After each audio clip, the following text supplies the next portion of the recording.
नमस्कार, मैं हूँ पार्थ और आज मैं फिर से आपके सम्मुख जयशंकर प्रसाद की ही एक रचना लेकर के आया हूँ। इस रचना का नाम है ध्रुव स्वामिनी, जो कि एक नाटक है।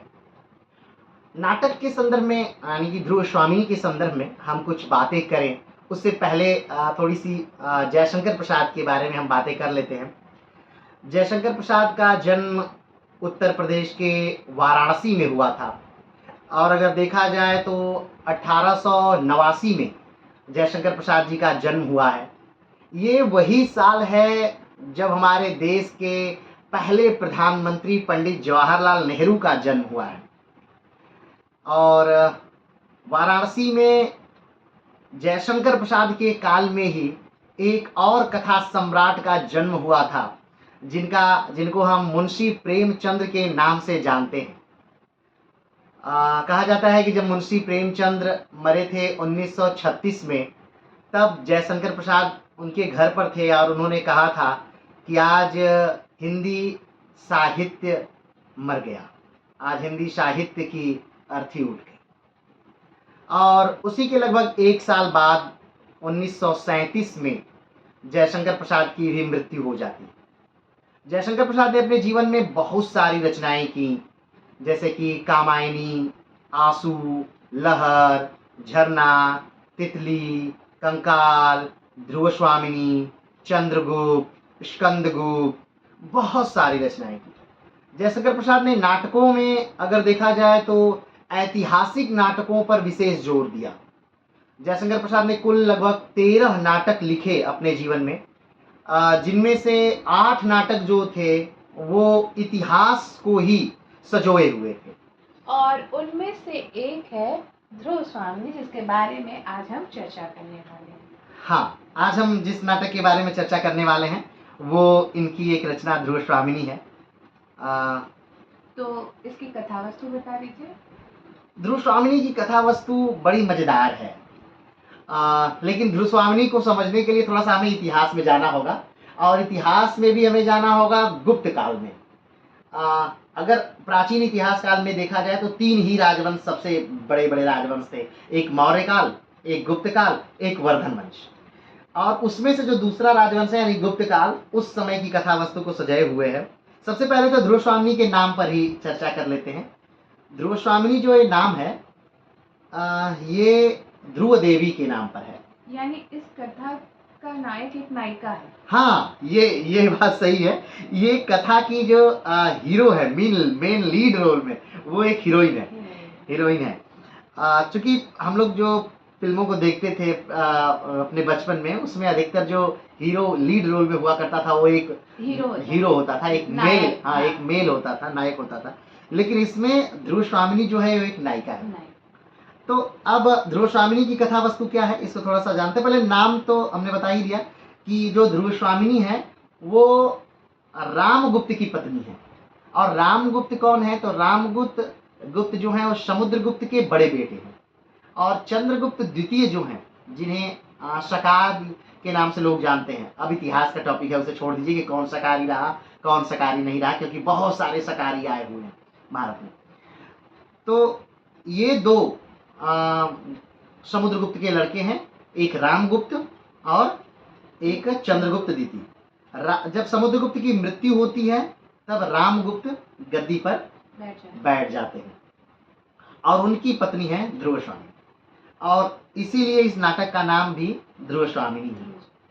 तो कथा वस्तु ये है कि जब जहाँ से नाटक शुरू हो रहा है तो एक टेंट में ध्रुव स्वामिनी बैठी हुई हैं और खुद से ही कुछ बातें कर रही हैं और अपने आसपास के लोगों से बात करने का प्रयास कर रही हैं। उस दृश्य को दिखाया गया है। फिर अगले दृश्य में दिखाया गया है कि उसी तंबू में ही जो है वो रामगुप्त हैं और उनके आमात्य आते हैं। और आमात्य से पहला प्रश्न रामगुप्त यही पूछते हैं कि बताओ आमात्य, क्या ध्रुव देवी के मन में मैं हूँ? अमात्य से पूछते हैं। क्योंकि ध्रुव देवी से ही पूछ लेना चाहिए। हाँ, ध्रुव देवी से ही पूछ लेना चाहिए था, क्योंकि अब ऐसा पूछने का कारण क्या था? जयशंकर प्रसाद के द्वारा। हाँ, जयशंकर प्रसाद के द्वारा ऐसा पूछने का कारण ये है कि पहले कुछ समय पहले ही गुप्त काल में ध्रुव स्वामिनी का विवाह शक राजा के साथ होने वाला है, लेकिन समुद्रगुप्त का विजय अभियान वहां पहुंच जाता है, जिसके कारण ध्रुव स्वामिनी के जो पिता हैं वो विवाह कर देते हैं समुद्रगुप्त के पुत्र से, रामगुप्त से। लेकिन उस समय रामगुप्त नहीं है, रामगुप्त की तलवार है। रामगुप्त की तलवार से विवाह हो रहा है किसका? ध्रुव स्वामिनी, क्षत्रिय विवाह। लेकिन ध्रुव स्वामिनी को लाने वाले व्यक्ति चंद्रगुप्त द्वितीय है, और वो पहला अट्रैक्शन है, पहली बार एक दूसरे को लोग देख रहे हैं, तो कहीं ना कहीं दोनों एक दूसरे के मन में बस गए।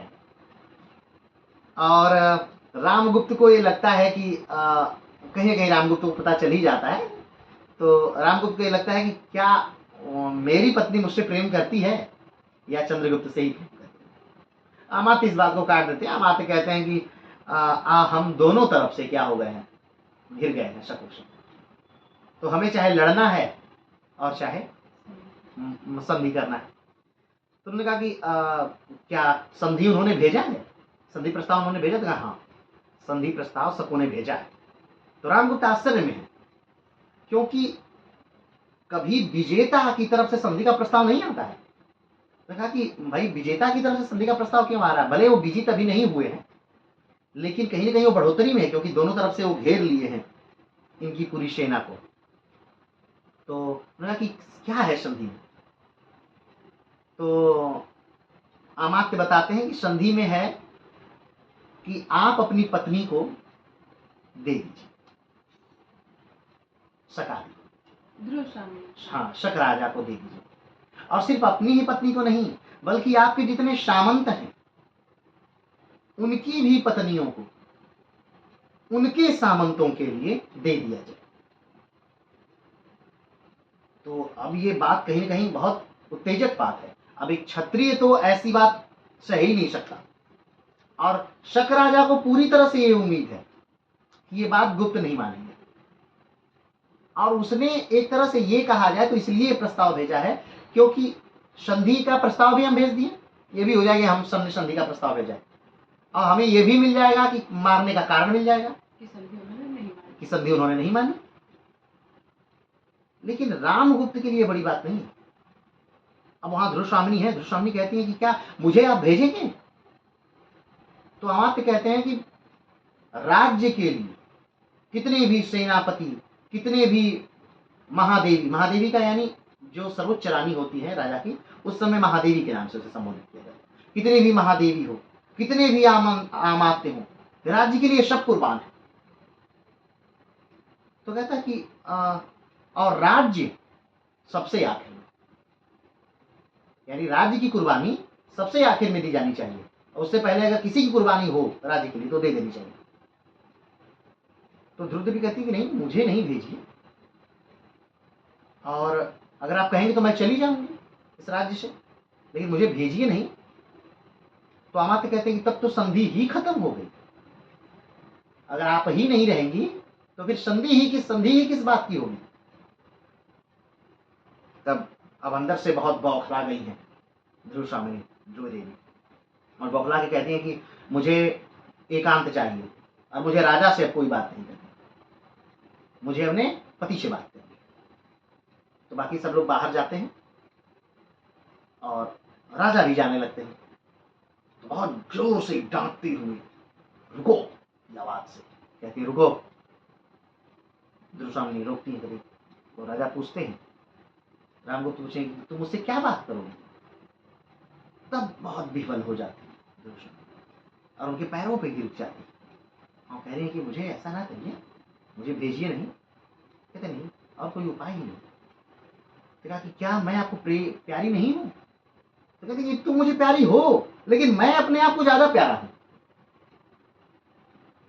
तो बहुत सारी वहां बातें होती है, लेकिन फाइनली अंततः मानते नहीं है, रामगुप्त मानते नहीं है और ध्रुव स्वामिनी को भेजने के लिए तैयार हो जाते हैं। ध्रुव स्वामिनी कटार निकालती है, कटार खंजर निकालती हैं और रामगुप्त चीखने लगता है, क्या तुम मुझे मारोगी? कहेगी नहीं नहीं नहीं, तुम जियो, तुम पशुओं की तरह जीते रहो, मैं तुम्हें नहीं मार रही, मैं ये खंजर अपने आप को मारूंगी कि गुप्तों की आन मान मर्यादा बची रहे। तो रामगुप्त कहते हैं अगर तुम मर गई तो संधि किससे होगी? संधि क्या होगी? और फिर तो युद्ध होना करना पड़ेगा, संधि कैसे हो पाएगी फिर तुम ही नहीं रहोगी तो। और ये कह के रामगुप्त जोर जोर से चिल्लाता है। तब तक दूसरी तरफ से चिल्लाता है और भाग जाता है। दूसरी तरफ से चंद्रगुप्त चंद्रगुप्त का प्रवेश होता है। और चंद्रगुप्त को देखते ही ध्रुवस्वामिनी कहती है ठीक है आओ, तुम्हारा आना भी सही ही था, और तुम भी ये देखो। ठीक है, लेकिन ऐसा हो क्यों रहा, मैं पहले बात तो जान सकता हूं। ताकि हाँ एकदम बात जानो, क्योंकि मुझे भेजा जा रहा है शक राजा के पास। ताकि आप क्या कह रही हैं, अनर्गल बात कह रही है। ताकि नहीं, पूछो अमात्य से। अमात्य कहते हैं हाँ। तो कहते हैं क्या ये इतना जरूरी है, क्या हम लड़के मर नहीं सकते हैं? तो अमात्य फिर वही बात कहते हैं कि राज्य का विनाश आखिर में। तो कहते हैं चंद्रगुप्त कहते हैं ठीक है मैं तैयार हूं, मैं जाऊंगा, ध्रुवस्वामिनी का वेश रख के मैं जाऊंगा, और अगर मैं मर गया तब आपका मन जो मन करे वो करिएगा, और अगर मैं नहीं मरा तो फिर तब तो बात ही सब खत्म हो गई। तो अमात्य कहते हैं ठीक है, और राजा भी इस बात पे मान जाते हैं, क्योंकि राजा कहीं ना कहीं दोनों को अपने रास्तों से हटाना चाहते हैं। क्योंकि कहीं ना कहीं उत्तराधिकारी समुद्रगुप्त ने चंद्रगुप्त द्वितीय को ही उत्तराधिकारी घोषित किया था, क्योंकि वो योग्य था। लेकिन चूंकि रामगुप्त कुटिल है, तो उसने कुटिलता से राज्य क्या कर लिया, प्राप्त कर लिया। और ध्रुवस्वामिनी को भी कहीं ना कहीं चंद्रगुप्त के लिए ही दिया गया था, लेकिन ध्रुवस्वामिनी को भी हासिल किसने कर लिया, रामगुप्त ने हासिल कर लिया।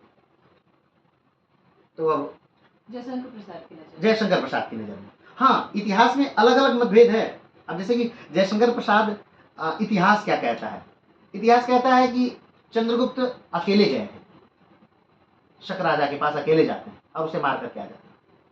लेकिन जयशंकर प्रसाद अपनी नायिका को भेजते हैं, जयशंकर प्रसाद की नायिका जाती है और जयशंकर प्रसाद की नायिका के नेतृत्व में शक राजा को मारा जाता है। और जयशंकर प्रसाद जिसको नायक बना रहे हैं चंद्रगुप्त द्वितीय, तो इतिहास कहता है कि चंद्रगुप्त द्वितीय ने शक राजा को मारा। लेकिन जयशंकर प्रसाद ये कुकर्म अपने नायक से नहीं करवाते हैं।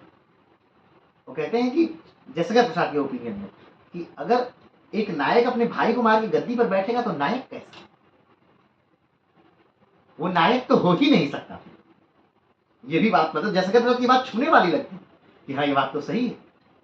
तो रामगुप्त को मार रहे हैं, सामंत पुत्र मार रहे हैं, वो भी तब जब रामगुप्त तलवार लेकर के, जयशंकर प्रसाद की नजर में तलवार लेकर के चंद्रगुप्त द्वितीय की चंद्रगुप्त को मारने जाता है, तब सामंत मार देते। तो एक तरह से ये हत्या नहीं थी, ये आत्मरक्षा की, आत्मरक्षा नहीं थी, सामंत द्वारा उनकी रक्षा की। हाँ, अपने नायक की रक्षा की गई सामंतों द्वारा। तो एक तरह से मतलब ये कहानी का दूसरा तरीका है कहने का, जयशंकर प्रसाद का अपना तरीका, बड़ा अच्छा तरीका लगता है। तो फिर यहाँ पर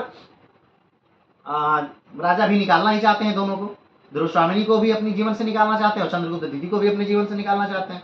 तो चंद्रगुप्त द्वितीय को और ध्रुवस्वामिनी को दोनों को भेज दिया जाता है और दोनों स्त्री वेश धारण करके जाते हैं।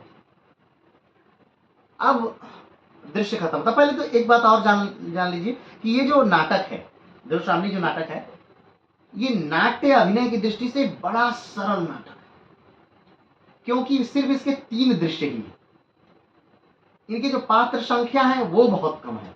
और सबसे मजेदार बात ये कि ध्रुवस्वामिनी जो है वो चंद्रगुप्त यानी कि जयशंकर प्रसाद की आखिरी रचना है और प्रकाशित होती है 1933 में ध्रुवस्वामिनी। तो फिर यहाँ पर चंद्रगुप्त लेकर के जाते हैं, दोनों राजकुमारी के वेश में शक राजा के यहाँ प्रवेश करती हैं। शक राजा इससे पहले अपनी पत्नी से बात कर रहे होते हैं। शक राजा की पत्नी शक राजा को त्याग करके चली गई कि आप तो दूसरी रानी ला रही हैं और मैंने तो आपसे प्रेम किया था और आप मुझे प्रेम का ये प्रतिफल दे रहे हैं, तो चली जाती है। अब दो राजकुमारियां पहुंचती हैं शक राजा के कमरे में, और शक राजा पहले ही बात बोल चुके हैं कि जब ध्रुव स्वामिनी यहां हो तो कोई अंदर आएगा नहीं। अब वहां चंद्रगुप्त पहुंच के अटखेलियां करने लगे कि ध्रुव स्वामिनी में है। अब ध्रुव स्वामिनी को समझ नहीं आता कि चंद्रगुप्त ऐसा कर क्यों रहे हैं। वो कहती चंद्रगुप्त तुम क्या कर रहे हो, तुम ध्रुव स्वामिनी बनना चाहते हो। तो कहती नहीं राजा तुम पहचानो मैं ध्रुव स्वामिनी। वो कहती नहीं मैं ध्रुव स्वामिनी हूँ। कहती नहीं। राजा कहते अच्छा ठीक है तुम दोनों ध्रुव स्वामिनी, मैं तुम दोनों को मान लेता हूँ दोनों ध्रुव स्वामिनी। क्योंकि नहीं नहीं ऐसा नहीं होगा, आपको पहचानना पड़ेगा कौन है ध्रुव स्वामिनी। अभी इसका निर्णय हो ही रहा है कि तब तक चंद्रगुप्त अपना छद्म भेष उतार देते हैं और युद्ध होने लगता है,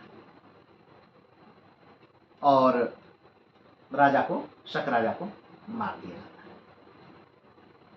शक राजा का नाम है रुद्र सिंह द्वितीय है। शक राजा जो है वो रुद्र सिंह द्वितीय, इतिहास में इनका वर्णन है। रुद्र सिंह द्वितीय शक राजा है, इनको मार दिया जाता है। चलिए राजा मर गए। अब पूरा जो वहां का किला है वो ध्रुव स्वामिनी के नेतृत्व में आ जाता है। तो लेकिन जब ये खबर राजा सुनते हैं, यानी कि रामगुप्त जब सुनते हैं, तो अपनी पूरी सेना के साथ आ जाते हैं, क्योंकि पता चल गया कि अब तो हम जीत गए, और पूरी तरह से कत्लेआम मचा देते हैं शकों के साथ। तब तक नाटक में एक और व्यक्ति का प्रवेश होता है। ये और कोई नहीं है, शक राजा की पत्नी है, जो त्याग के चली गई है, और आई हैं और रानी से कह रही है कि क्या मैं कुछ मांग सकती हूँ। तो रानी साफ अक्षरों में कह रही है नहीं, शत्रुओं से मेरा कोई लेना देना नहीं, और अगर शत्रु कुछ ज्यादा बोलेंगे तो उसके लिए मृत्युदंड भी दिया जा सकता है। लेकिन राजा के पास खड़ी एक महिला बोलती है कि अच्छा ठीक है आपको चाहिए क्या। तो कहती है कि मैंने प्रेम किया था। तो रानी बड़ी कटाक्ष से कहती है कि इसका दंड तुमको क्या मिला।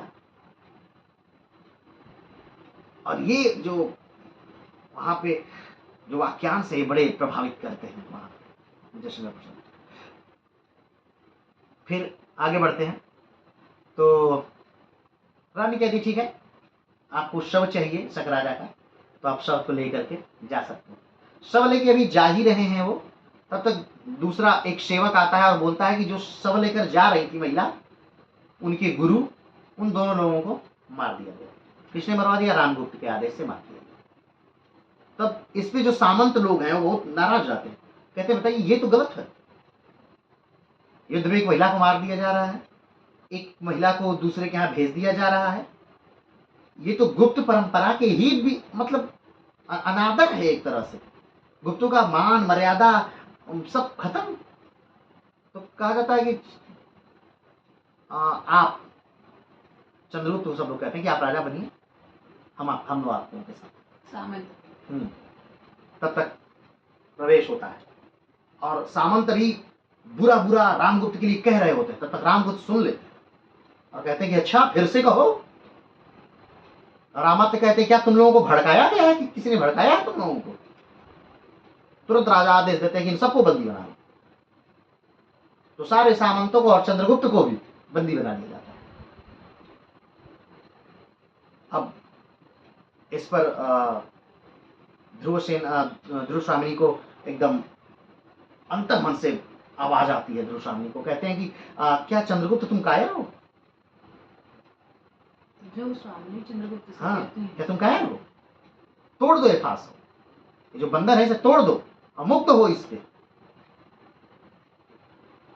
तो राजा कहते हैं, रामगुप्त कहते हैं कि चुप रहो। कहते नहीं मैं आज चुप नहीं रहूं, आज मुझे बोलने दो। कहते इसको भी बंदी बना दो। राजा कहते हैं कि ध्रुव स्वामिनी को भी बंदा। अब जब बात ध्रुव स्वामिनी पर आ जाती है तो चंद्रगुप्त का आवेग ये देखने को मिलता है। चंद्रगुप्त अपने बंधन को तोड़ करके आदेश देते हैं सारे सैनिकों से एक बार में बंधन मुक्त करो। और चंद्रगुप्त जब भड़के हुए हैं तो उनके वेग को देख करके सैनिक भी डर जाते हैं और सबको छोड़ दिया जाता है। और चंद्रगुप्त कहते हैं कि यह राज्य मुझे मिला था। अब बोलते हैं चंद्रगुप्त, अब तक चंद्रगुप्त नहीं बोल रहे, अब बोलते हैं ये राज्य मुझे मिला था लेकिन तुमने इसे अपनी कुटिलता से लिया। तो अमात्य कहता है ठीक है, अगर यह राज्य आपको मिला था तो परिषद बुलाई जाए। और परिषद का निर्णय सबको सर्वमान्य होगा, परिषद बुलाई जाती है।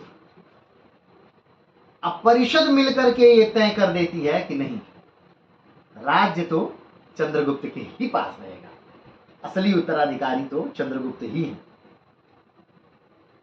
अब ये बात सुनकर राजा बहुत गंभीर हो जाते हैं, अधीर हो जाते हैं। राजा कहते हैं हाँ रामगुप्त। अब राजा सबको कहीं ना कहीं अनायास अनगल बातें कहने लगते हैं। तो अमात्य कहते हैं कि राजा जी, परिषद की बात तो माननी ही पड़ेगी। अब ले दे कि एक ही व्यक्ति राजा के सपोर्ट में था शुरू से लेकर अंत तक, अमात्य। और अमात्य भी यहाँ साथ क्या कर देता है, परिषद कर देता है। अब एकदम अवाक हैं रामगुप्त, अब उन्हें कुछ सूझ नहीं रहा है।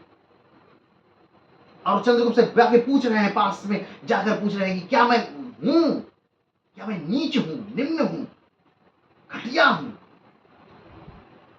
और चंद्रगुप्त की तलवार खींच करके चंद्रगुप्त को मारने जाते हैं, लेकिन सामंत मार देते हैं रामगुप्त। चंद्रगुप्त की जय, ध्रुव स्वामिनी की जय, चंद्रगुप्त की जय, ध्रुव स्वामिनी की जय। और यहीं से नाटक का अंत हो जाता है। ध्रुव स्वामिनी का अंत ये इतना ही है।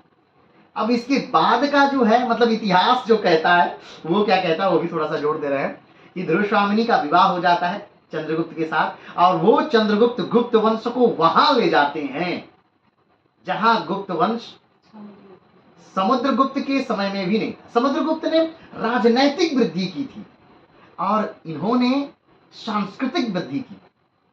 इनके समय में कालिदास जैसे विद्वानों ने क्या क्या लिखा, नवरत्न थे इनके दरबार में, उन्होंने बहुत ज्यादा प्रगति की। और इसी समय को, इन्हीं के समय को स्वर्ण काल के नाम से जाना जाता है, भारत का स्वर्ण काल। गजब वृद्धि हुई, गजब कार्य हुआ। ये नाटक आपने पढ़ा, एक पाठक के तौर पर आपको इसमें क्या क्या कमियां नजर आई? हाँ देखिए, खासतौर पे जयशंकर प्रसाद के नाटकों में इससे पहले हमने एक और नाटक चंद्रगुप्त भी पढ़ा था, फिर अभी मैं स्कंदगुप्त भी पढ़ रहा हूँ, या जयशंकर प्रसाद के और नाटक को मैंने पढ़े। तो ये अभिनयात्मक नहीं है, यानी अभिनय करने योग्य नाटक नहीं है।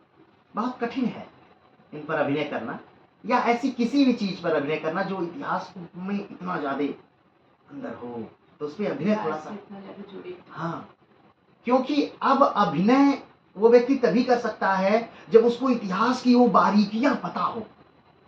अब जब हमें चंद्रगुप्त की बारीकियां नहीं पता है, हम चंद्रगुप्त में डूबे नहीं है, चंद्रगुप्त की बातों को जानते नहीं है, आने वाला चंद्रगुप्त कैसा होने वाला है ये हमें पता नहीं है, तो हम वो अनुभव अभिनय नहीं दे पाएंगे, वो चीज निकल नहीं पाएगी अंतर से।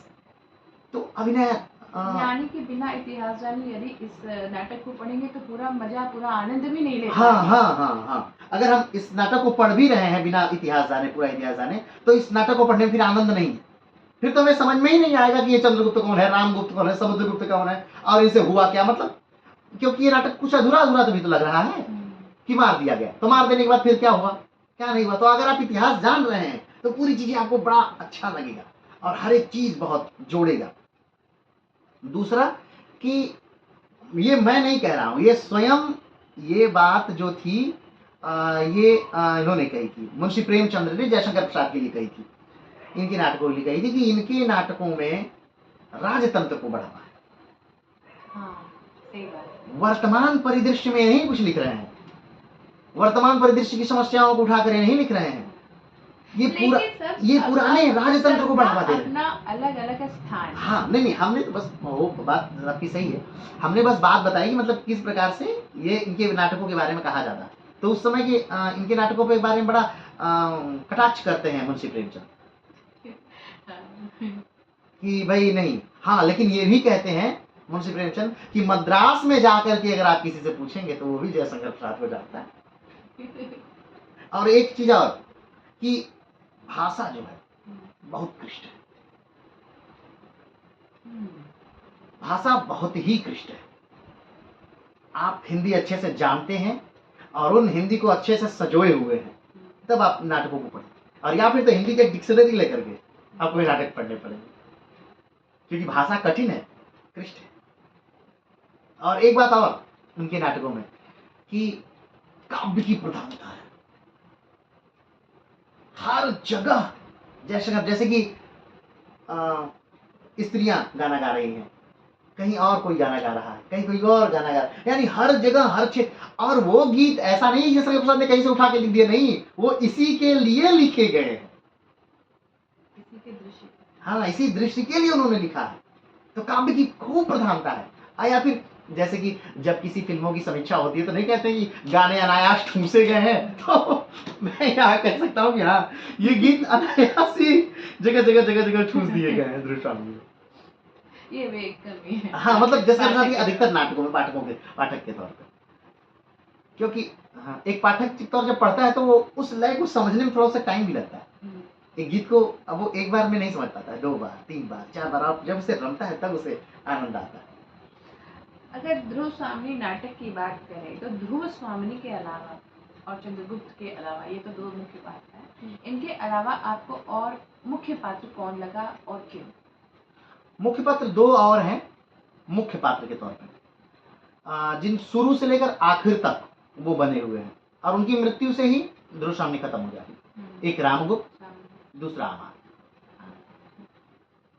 क्योंकि शक राजा जो है वो तो आधा नाटक खत्म होने के बाद आ रहे हैं, उनका एंट्री आधा नाटक खत्म होने के बाद आ रही है, और बाकी कोई भी कैरेक्टर बस आ रहा है जा रहा है। लेकिन जो रामगुप्त हैं वो शुरू से अंत तक नाटक में बने हुए, और अमात्य रामगुप्त के साथ शुरू से लेकर अंत तक नाटक में बने हुए हैं। तो 2 लोग और हैं जो इसके मुख्य पात्र के तौर पे देखे सकते हैं। अब इतनी बात होने के बाद ध्रुव स्वामी के विषय में आप अपने विचार क्या कहना चाहेंगे? नाटक, ध्रुव स्वामी नाटक के विषय में ये बताइए। हाँ, ध्रुव स्वामी नाटक के विषय में अपने विचार तो हम कहेंगे कि नारी की प्रधानता को बहुत बारीकी से इन्होंने दिखाया है। उस समय भी इन्होंने किस प्रकार से अब आप सोच सकते हैं कि आज जो महिलाओं की स्थिति है और उस समाज में जो महिलाओं की स्थिति रही होगी, तो किस प्रकार से प्रधानता दिखाते हैं। उस समाज 1933 वाला या गुप्त काल वाला? नहीं, 1933 में वो तो कल्पना है गुप्त काल की। ये सारी जो बातें हैं तो कल्पना ही है ना एक तरह से। तो ध्रुव स्वामी डांटते हुए रामगुप्त को कहती है, रुको। ये 1933 में कल्पना करना। हाँ, रुको। और कई बार रामगुप्त को कायर, नीच वगैरह वगैरह बहुत सारे शब्दों को कहती है, और खुद शासन सत्ता और वास्तविकता में ध्रुव स्वामी ने शासन सत्ता को चलाया, वास्तविकता में चलाया। तो नारी की शक्ति को ऊपर रखा जयशंकर प्रसाद, और उस समय ये बहुत बड़ी बात है उस समय की दृष्टि से। अगली बात तो जो भारतीय इतिहास है उसे लोगों तक पहुंचाया। अगर जो जयशंकर प्रसाद के प्रेमी हैं, जो जयशंकर प्रसाद जिनको अच्छे लगते हैं, तो वो ये नाटक पढ़ेंगे, और वो भले ही इतिहास के लिए इतिहास को नहीं जानेंगे, लेकिन ध्रुव स्वामिनी के लिए तो इतिहास को जानेंगे। और जब ध्रुव स्वामिनी के लिए इतिहास को जानेंगे तब वो सच में ध्रुव स्वामिनी को जानेंगे, ध्रुव स्वामिनी का असली चरित्र वो जानेंगे कि किस प्रकार से वो महिला चंद्रगुप्त के साथ कदम से कदम मिला के खड़ी है, और चंद्रगुप्त विक्रमादित्य बनाने में उसका कितना बड़ा योगदान है, ये लोग सही से समझ पाएंगे। तो इतिहास को लोग जानेंगे, और इतिहास के द्वारा नारियों की स्थिति उस समय की कथावस्तु को समझ सकेंगे। तो ये जयशंकर प्रसाद ने बहुत अच्छे से चरित्रों किया है। और जैसे कि एक कमी हमने बताया था कि काव्य बहुत ज्यादा है, लेकिन मुझे पाठक के तौर पर काव्य बहुत पसंद है। तो काव्य ज्यादा है, हाँ ठीक है, हो सकते हैं किसी को एक काव्य अच्छे नहीं लग सकते, लेकिन मुझे पाठक के तौर पे काव्य बहुत पसंद है। तो मुझे जयशंकर प्रसाद के नाटक काव्य के तौर पे बहुत पसंद है, और उनका वो भाव, मतलब आपको पता ही नहीं चलेगा कि वही जयशंकर प्रसाद है जिन्होंने आंसू लिख दिया है, वही जयशंकर प्रसाद है जो कामायनी के लेखक। जब वो लिखते हैं वहां पर तो लगेगा कि नहीं, वो गुप्त काल की ही रचना है। तो वो पूरी झलकी वहां अलग है, और बाकी जयशंकर प्रसाद जब लिखते हैं तो वो अलग है। और प्रभावशाली कथानक है, यानी लोगों को आकृष्ट कर सकता है। इसके जो शब्द हैं वो बहुत मर्मभेदी है। आपकी शब्द संग्रह क्षमता बढ़ती है। आप जानते हैं कि अच्छा ये भी शब्द है। मैं गारंटी के साथ कह सकता हूँ कि ये नाटक अगर आप पढ़ रहे हैं तो आपको, आप भले हिंदी की बहुत सारे विद्वान हैं, लेकिन आपको ऐसे कई शब्द मिलेंगे जो आप लगेगा कि नहीं, हाँ, अरे वाह, ये मेरे लिए नहीं। ये मेरे लिए नए। तो ये जयशंकर प्रसाद की अलग कला है। अगर हम ध्रुव स्वामिनी नाटक की बात करें वर्तमान परिप्रेक्ष्य में, ये अगर हमारा समाज का वर्ग, कोई भी वर्ग इसको पढ़ता है तो क्या प्रभाव पड़ सकता है? अब हो सकता है इस पे लोगों का अलग अलग विचार हो, लेकिन मेरा विचार जो है, तो इस नाटक में हर जगह एक चीज, राष्ट्र की सर्वोपरिता, यानी राष्ट्र सर्वोपरि है।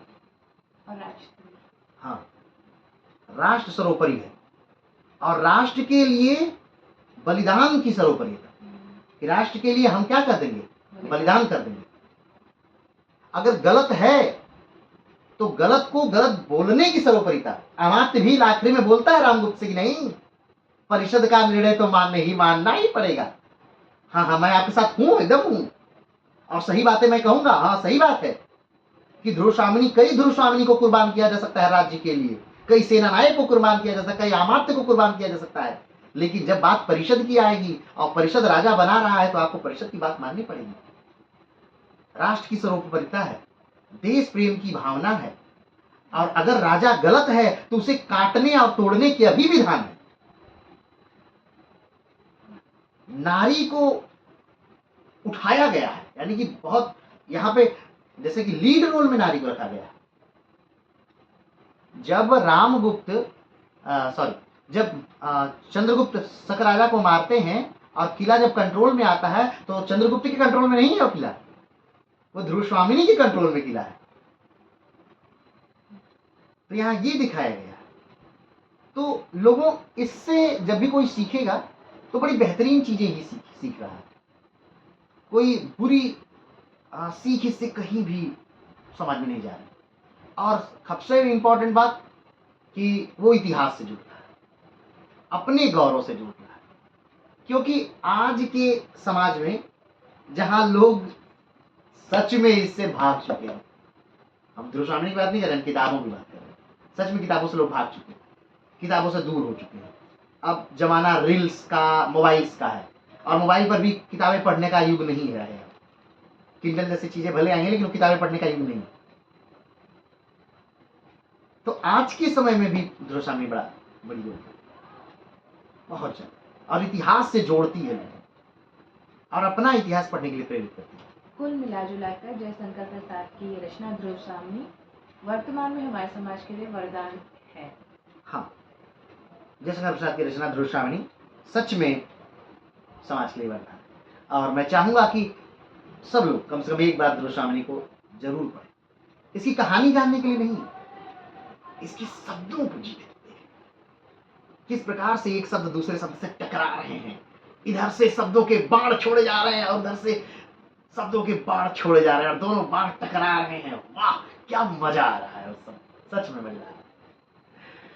तो अगली किताब कौन सी बनने वाली है आपकी? अगली किताब जो हम पढ़ रहे हैं वो हम पढ़ रहे हैं चंद्रगुप्त। मतलब अब पढ़ लिए हैं, उसका बस किसी दिन ऐसे ही विवेचना उसका करना है। तो चंद्रगुप्त है अगली किताब, और चंद्रगुप्त भी जयशंकर प्रसाद की का ही एक नाटक है, और चंद्रगुप्त जो है वो भी इतिहास का ही एक पात्र है, वो मौर्य वंश के चंद्रगुप्त की बात। चलिए तब मिलते हैं अगली विवेचना में। हाँ, तब तक के लिए नमस्कार, जय हिंद। जय हिंद।